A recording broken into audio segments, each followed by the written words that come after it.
Brudet eo ar vro evit e roet adentoar ne fedus kenan, met evit eurvech ez eus bet graet e Suis un tolker gant ur arsan, treus dougen en eb danvez.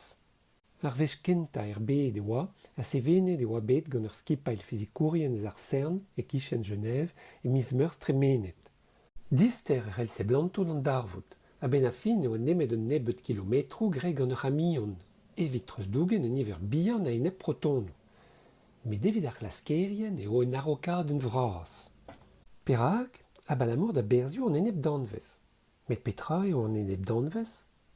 Evit simplad an trao, un enep rannik, pe un enep partikulen ma karet. Zo ur rannik, pe ur partikulen, envel ouz un al me gant ur gar tredanel e enep. Da skouer, un enep proton, zo envel ouz ur proton me gant ur gar negativel e l'er ur gar positivel. Ha ma c'hoarvez an dister a stok etre ur rannik hag e enep rannik, ez eon dioustud aget gant un diloskad en diven da energiez. Se zo koz eo diez kenan ar sellout, mirout ha dornata enep danvez, ha treus dougen an nean evel just.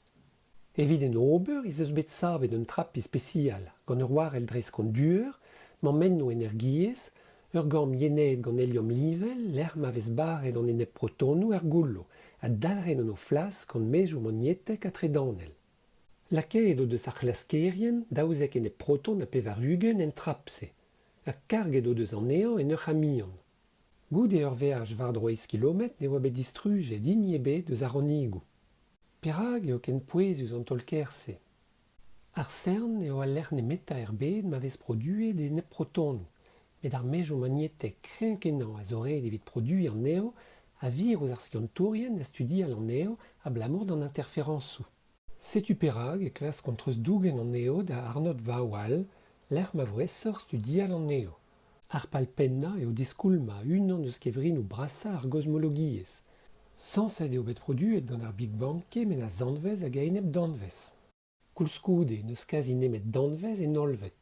Kompren an diforioù etre ar ranigou hag an enep ranigou ar elfe displega perak ne ket an olvet a bez da get.